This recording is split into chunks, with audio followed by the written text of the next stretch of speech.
쓰시겠다는 제목으로 함께 은혜를 나누겠습니다. 예수님께서 이 땅에 계실 때 마지막 유월절을 지키기 위해서 예루살렘으로 가시는 장면입니다. 오늘 말씀이 예수님께서 탈 것이 필요했어요. 그래서 나귀 새끼를 끌어오라고 제자 둘에게 말합니다. 그런데 나귀 새끼를 끌어오라는 것이 허락된 것도 아니고 그냥 우리를 치면 막무가내예요. 저쪽에 있는 나귀 새끼를 끌어오라 이랬어요. 그래서 이제 누가복음에서 보면은 임자가 나타나서 그럽니다. 왜 나귀 새끼를 풀어갑니까? 그래요. 그런데 이제 제자들이 주가 쓰시겠다 그랬어요.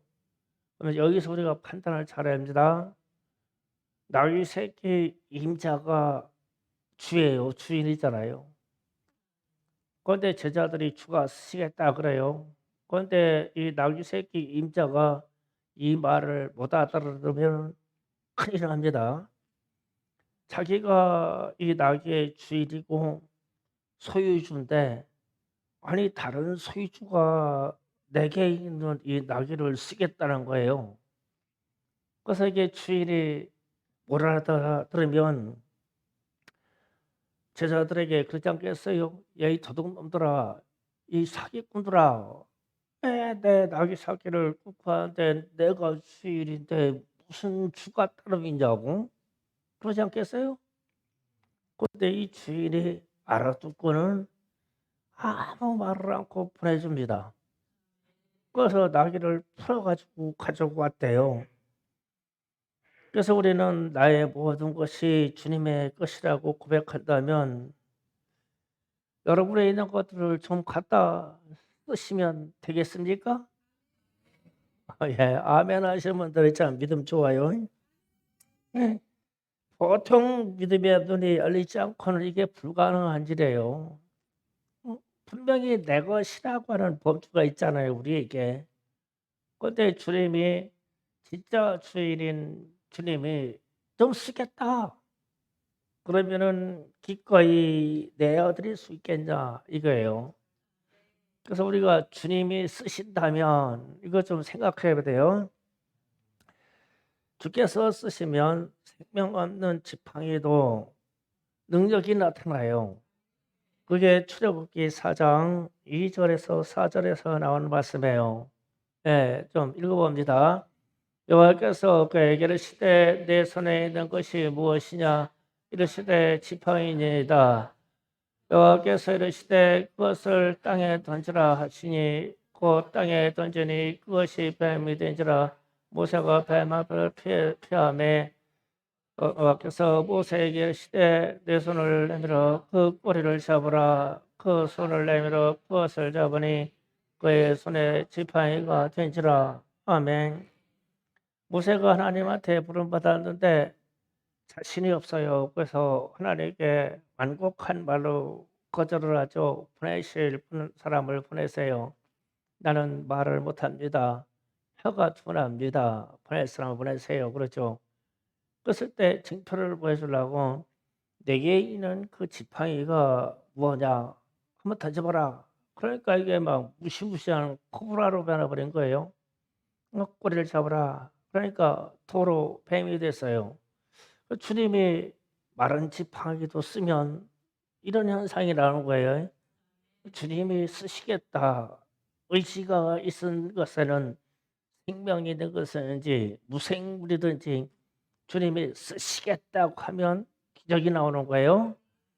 그런데 이제 이것을 오해하는 사람들이 있어요. 민수기 17장 8절에서 11절을 보면 자 여기 들고 옵니다.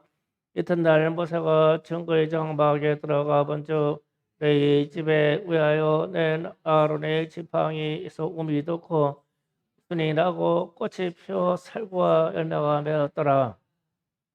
모세가 그 저 지팡이를 전부 여호와 앞에서 이스라엘 모든 자손에게로 가져오매 그들을 보고 각기 자기 지팡이를 집어들었더라.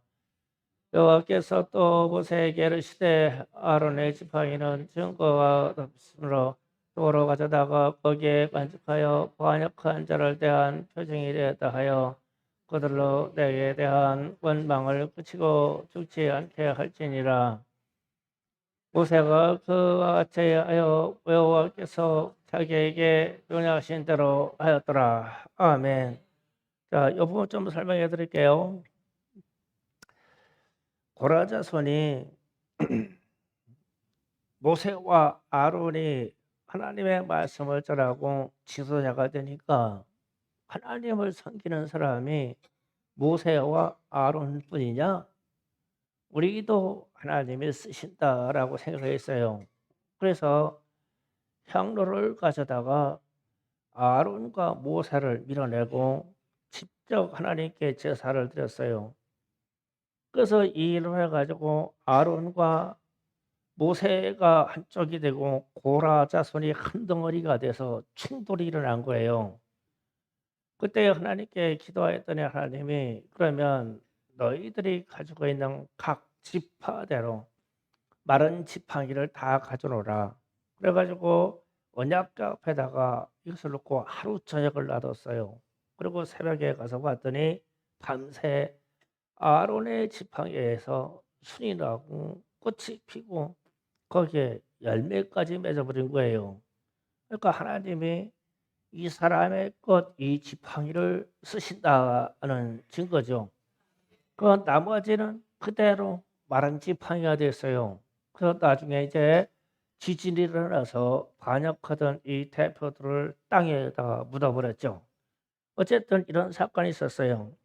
그러니까 주께서 쓰시겠다라는 확인이 이와 같이 생물이든 무생물이든 주님이 결정하시면 된다고요. 그러니까 진짜 소유주는 누구냐? 주님이시라는 거예요. 그래서 충성교회 성도들이 모두 주께서 쓰셨으면 좋겠습니다. 여러분도. 그래서 여러분의 물질을 주께서 갖다 쓰셨으면 좋겠습니다. 아멘 하시래요. 물질만 빼고 쓰였으면 좋겠습니다. 아멘 하세요. 괜찮아요. 그러니까 우리의 속마음을 제가 건드려 보는 거예요. 주께서 쓰시겠습니다. 그러면 여러분의 생명을 주님께서 쓰셨으면 좋겠습니다. 생명만 빼놓고 쓰시지요, 주님. 어떻게 우리가 내 생명을 주님께 드려요, 주님? 제 생명만 빼놓고 쓰시지요, 주님. 그러니까 우리가 주님이 쓰시겠다. 그러면 우리 내면에서는 이러한 갈등이 순식간에 와버린단 말이에요. 주님이 여러분의 시간을 쓰셨으면 좋겠습니다. 예, 시간만 빼고 쓰셨으면 좋겠습니다, 주님. 그렇잖아요. 우리는 항상 바빠요. 우리는 시간이 없어요. 왜 시간이 없으니까? 예, 나의 삶을 살으라고 시간이 없죠. 그런데 주님이 너의 시간 좀 쓰자. 그러면 나오잖아요. 바빠요. 제가 바쁘다니까요. 그래서 우리의 시간만 빼놓고 쓰시면 편겠고 우리의 생명을 빼놓고 쓰시면 편겠고 우리의 가진 물질을 빼놓고 쓰셨으면 좋겠어요. 우리의 마음속에는 그렇잖아요. 그래서 지금 나귀의 임자의 그 행동을 우리가 이해할 수 있냐는 거예요. 이러면 옛날에 나귀하고 나귀가 새끼 나서 같이 있으면 이게 큰 재산이에요. 운송수단이 나귀밖에 없잖아요. 그런데 그걸 두 마리를 다 끌고 가는 거예요. 그런데 아니 내가 주인인데 주께서 쓰시겠다는 거예요. 그러니까 입을 딱 다물고 있는 거예요. 주님이 쓰시라고. 물론 주님이 그거 떼먹진 않았겠죠. 나중에 사라에서 아마 돌려보내줬을 거예요. 저는 그런 생각을 해요. 그러나 한순간이라도 우리는 이런 생각을 한단 말이에요. 그래서 우리는 변명이 많잖아요. 시간이 없어요. 제가 바빠요. 물질은 빼놓고 말씀하시지요. 뭐 등등 그런 거예요. 또 그러면 우리가 이런 생각도 해 봐야 돼요. 우리가 쓰임 받기를 원하는 모습은 좀 더 좀 멋있고 명예롭고 부자고 폼나게 써 주셨으면 감사하겠죠. 우리의 쓰임은 그거잖아요. "주님 내게 명예나 물질 좀 많이 주세요." 그러면 저도 주님의 일을 할 수 있어요. 폼나게요. 그런데 지금 우리가 고난 주간이 다가오는데 선생님의 모습은 좀 싫고 헌신의 모습도 좀 싫고 고난의 모습은 더더욱 싫고 그렇잖아요. 그래서 고난이 무엇이냐? 그러면은 선한 것 때문에 우리가 책망받는 것인데 세상으로부터 비난받는 것이다. 그럼 우리는 이런 자리는 싫어요. 전도해 보세요. 비난받지요. 교회를 잘 섬겨봐요. 비난받지요. 괜히 아는 사람이 옆에서 비난해요. 자기는 하지도 못하면서. 그런데 그럴 때마다 우리는 마음이 아파하고 시험이 들곤 하잖아요. 그래서 제가 물어보는 거예요. 우리는 우리 자신이 희생하는 게 싫어요. 주님의 일을 위해서 헌신하는 것도 좀 그렇고, 그리고 고난이 있다고 그러면 또 이것도 더 싫죠. 좀 폼나고 좀 멋있으면 좋겠어요. 좀 하나님이 돈이나 많이 주셔서 나도 실컷 쓰고 하나님께서 좀 쓰게 하셨으면 좋겠어요. 아멘 하셨어요? 예, 뭐 괜찮아요. 뭐 폼나게 싶다는데 뭐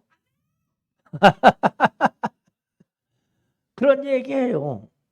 그래서 나귀 주인이 생각이 나는 거예요. 나귀 주인이 아니 내 것인데 내 자신이 내게 있는 자산이고 재산인데 분명히 내가 내 재산이고 내 소유로 알고 있는데 다른 주인이 나타나서 주인이 쓰신다는 거예요. 그러면 일상적인 믿음을 갖지 아니하는 사람은 이 소리를 못 알아들어요. 그런데 나귀 주인이 딱 내놓잖아요. 나귀 새끼하고 어미하고 두 마리를 내놨다 그러면요. 뭐 물질로 따질 일은 아니지만 어마어마한 일이에요. 그 당시에요. 우리에게만 자동차 두 대는 됐단 말이에요. 하나는 트럭 하나, 하나 승용차 하나. 그 정도 됐다는 뜻이어야 돼요. 주님이 타시도록. 그래서 제가 어제 우리 충성교회가 우리 청소년들이 이 나무 심기 헌신을 해서 너무 감사해요. 이 개미들의 손이 대단하더라고요. 나무 2,000주 심으려면요. 진짜 시간이나 등등 하면은 엄청 걸려요. 근데 막 애들이 개미처럼 달붙어 가지고 막 심으니까 오전에 다 심었잖아요. 감사해요. 너무 감사하더라고요. 그런데 이제 일을 10 분쯤 하면서 이제 애들의 표정을 제가 봤어요. 그러니 애들 표정 보니까 웃음이 사라지고 일단 웃음이 사라지고 평화도 사라지고 아주 고난의 길을 걸어요. 그래서 애들 얼굴 보면서 그런 생각을 했어요. '야 앞으로 매년 고난 주간마다 나무 심기 해야 되겠다.' 그럼 쟤들은 나무 심으면서 예수 생각해서 그렇게 찌그리고 그랬을 거예요. 뭐 어떻게 믿음의 사람이 내가 힘들어서 그러겠어요. 예수님이 십자가 실 가서 나는 이 나무 심어서 그 고통을 조금 느껴봤어. 그래서 막 찌그리고 막 앉고 일어나는데 힘들어. 제가 소리를 한 서너 번 질렀어요. 무슨 소리냐면 "얘들아 일에 속도를 내라." 나는 아무리 봐도 쟤들이 11시까지 끝내고 말 것 같지는 않아요. 그냥 하나무 심고서 그냥 붙들고 있어. "안 가, 안 가." "속도를 내라 얘들아." 그러면 쪼끔 속도를 내요. 야 쟤들도 벌써 타성에 젖었구나. 노조에 빠져서 사상이 그냥 시간만 떼면 조금 더 가면 되지 뭐. 고난의 길을 걸어. 그래서 내년에도 틀림없이 나는 준비할 거야. 고난의 주간 앞에. 그래서 그런데 어쨌든 난 애들이 예수님의 고난을 생각한 줄 믿어요. 예. 수고했어요. 수고했습니다. 근데 나는 감사하면서도 그들의 표정을 보면서 야, 이걸 즐거운 마음으로 할 수 없을까? 우리가 토요학교 진행하기 전에 다 끝내고 가자고 하는 의지가 없을까? 그런 생각을 했죠. 그건 나의 욕심이에요. 나의 욕심이란 걸 알아요. 근데 좀 표정 관리를 좀 하지요. 그래, 애들이 갈 시간 됐어. 그러니까 막 싹 다 사라져 버리는 거야. 이야, 허무하더라고. 난 인사하고 가는 사람 한 명도 못 봤어. 목사님 수고하세요. 간 사람 없어 막 가는데, 이야, 그렇지. 고난의 자리를 누가 그렇게 좋아할까? 그 얘기 이상적인 얘기지만 이런 얘기예요. 그래서 우리가 주를 섬긴다. 우리 주님의 일을 섬긴다라는 것은 이런 것이 아니겠냐. 힘들다. 고난이라고 생각해야 한다. 그래서 우리 나무 심은 거를 페이스북에다가 새벽에 올렸죠. 올렸는데 그 나무가 아프리카에서 2개의 교회가 되라고 선포를 했어요. 그만한 가치가 나와야 돼요. 앞으로 2년, 3년 후에 그 일을 할 거니까. 그래서 우리는 투자하는 겁니다. 그래가지고 페이스북 딱 올렸는데 김평록 선교사님이 최초로 그냥 아멘하고 1번을 눌러버렸네. 그런 거는 잘 보고 계셔. 그래서 벌써 찜해놨어. 그쪽으로 가야 돼. 그래서 혹시 다른 선교사님이 찜하면 좀 다른 곳으로 반반 나눌까 했는데 먼저 찜하셨으니까 그쪽으로 가야 되겠죠. 어쨌든 하나님의 뜻이라면 우리의 헌신이 그렇게 크게 될 거라는 거예요. 그래서 감사하고 그냥 희망일 뿐이고 우리는 좀 고생하고 땀 흘렸지만 그것이 고난이려니 하면 감사하리라는 거예요. 하여튼 수고하셨습니다. 그런데 이제 어떤 교회들이요.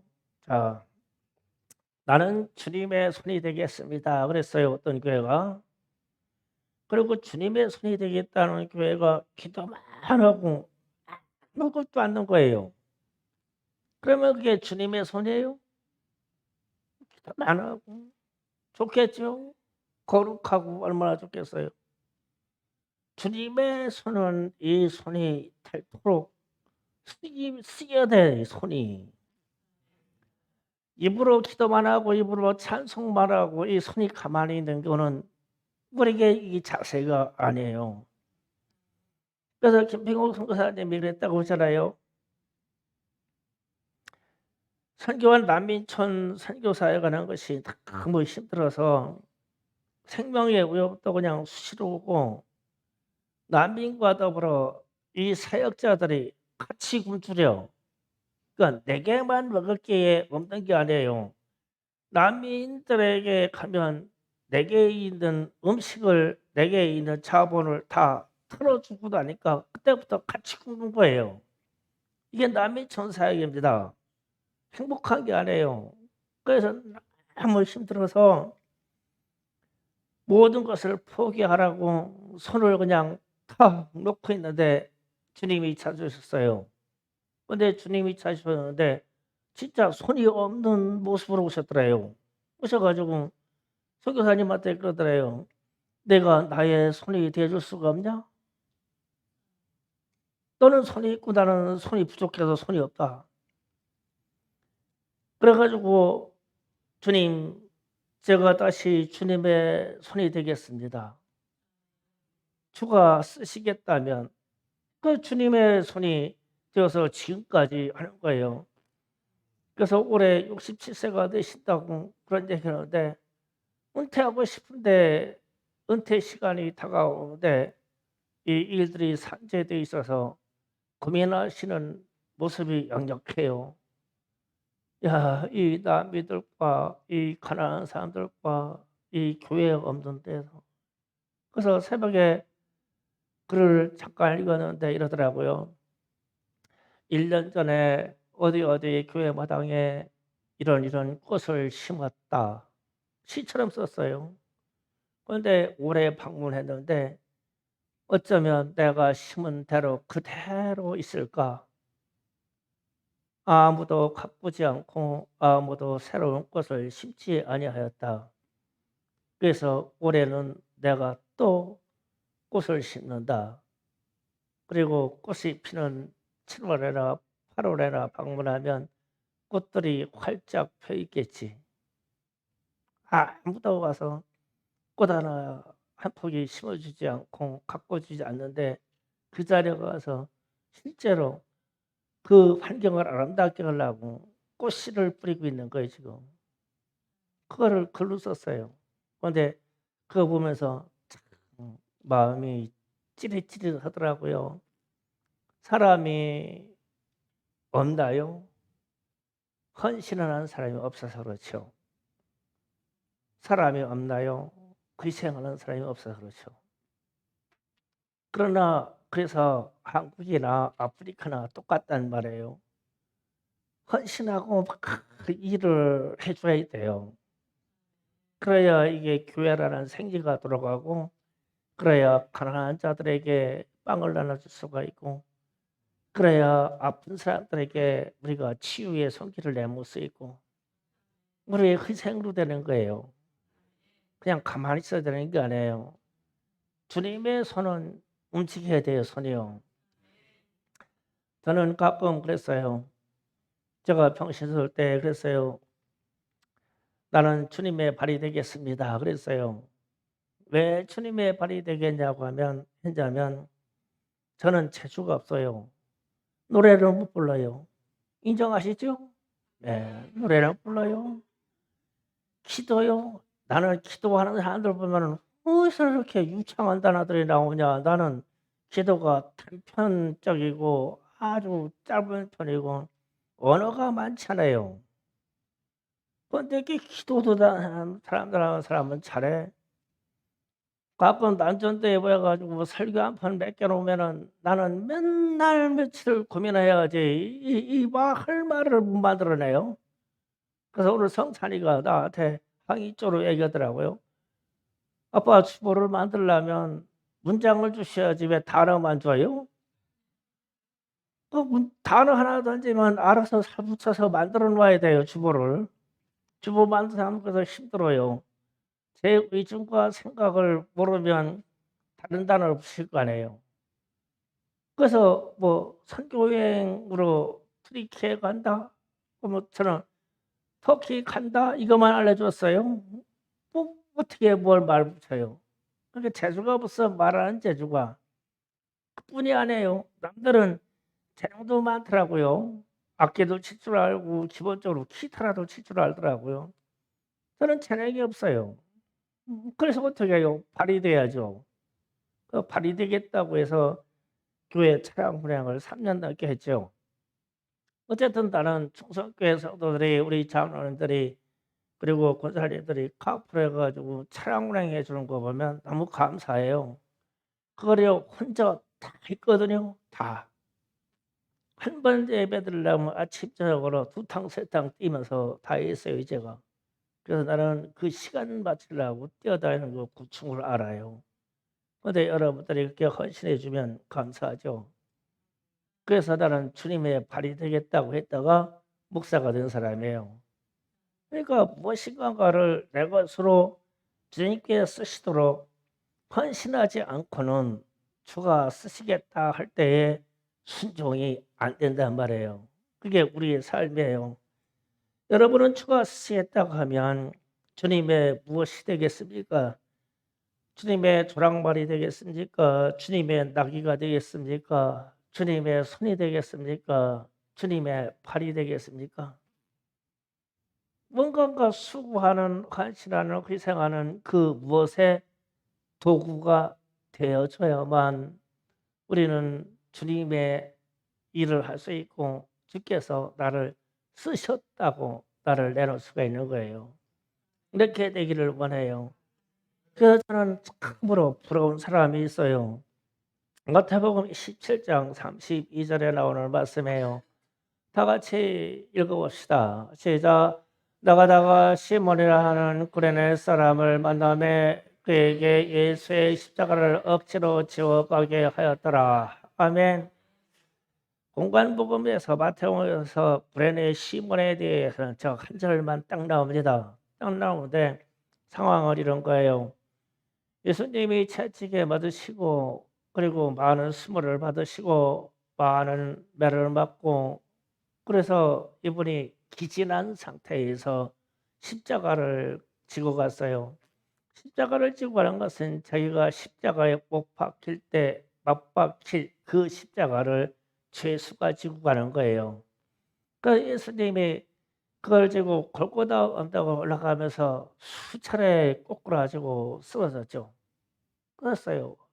그래서 정해진 시간에 십자가에 못을 박아야 되는데 예수님이 힘이 없어서 꼬꾸라지니까 지연되니까 로마 병사들이 저편이라고 보니까 아주 건장하게 생긴 사람이다.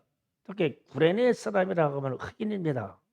있는 거예요. 그러니까 이 사람은 왜 와 있냐면 구경꾼으로 와 있는 거예요. 실제로 관계가 있은 게 아니라 군중들이 따가는데 거기에 힘센 사람이 있는데 그 사람이 구레네 사람 시몬이라는 사람이에요. 그래가지고 그걸 잡아다가 예수 십자가를 치고 예수님 비틀비틀 걸어가고 그 앉아간 흑인이 옆에서 십자가 가지고 따라가는 거예요. 이 십자가의 무게가 최소한 80kg 이상입니다. 80kg 이상 돼요. 그걸 지고 가는 거예요. 그래서 제가 그랬죠. 그 중에 분 중에 사람이 그 사람밖에 없었을까? 주님의 제자들도 섞였을 거고 참 많았겠지. 그러면서 제가 만약에 내가 그 자리에 있었다면 상상을 해보는 거예요.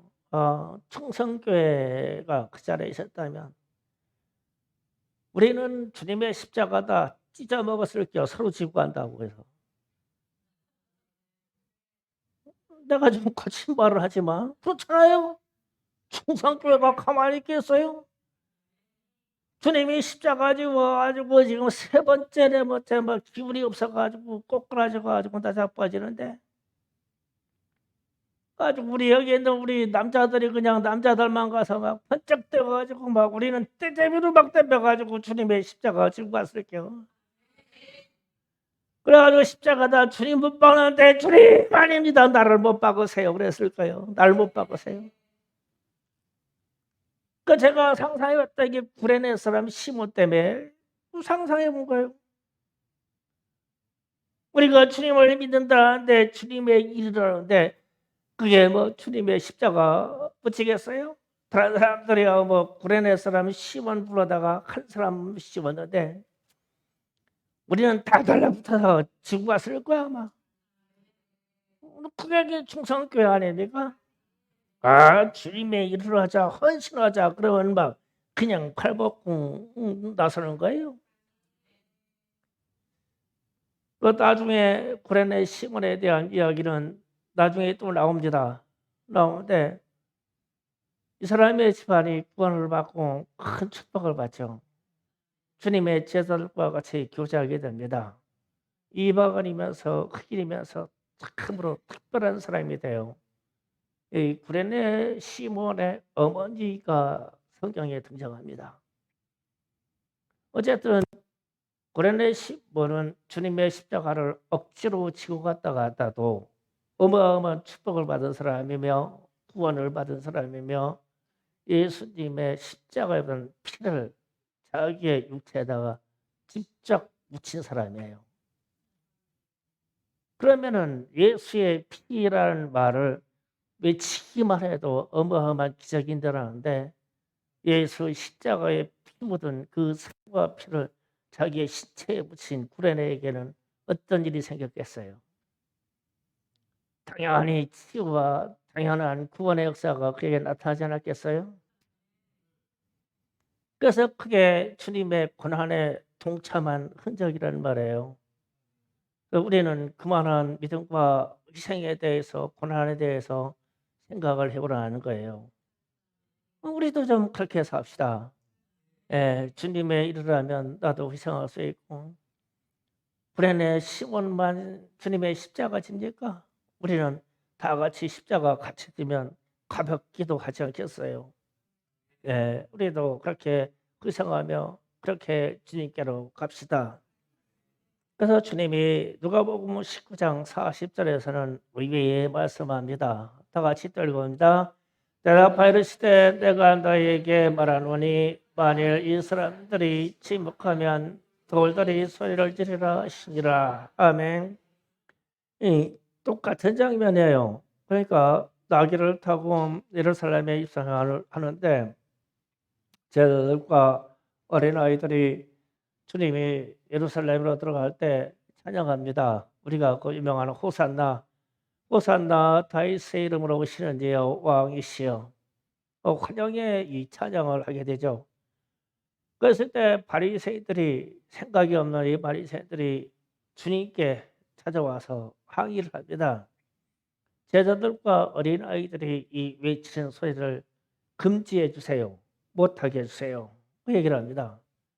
그러니까 예수님이 낙이 타고 예루살렘으로 가고 있는데 많은 사람들이 막 옷을 벗어 깔고 종려나무를 깔고 그래가지고 막 입성을 하는 거예요. 예루살렘으로.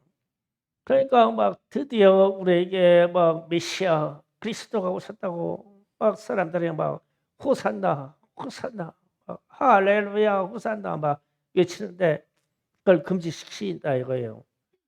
그러니까 예수님이 지금 대답하시는 말씀이에요. 만약에 여기에 있는 이 많은 사람들이 이 찬송 소리를 아니하고 침묵하면 여기에 있는 돌이 소리를 지를 것이다. 그랬어요. 제가 말씀에 들어올 때 무생물인 지팡이 얘기를 했어요. 모세의 지팡이, 아론의 지팡이였습니다. 무생물인.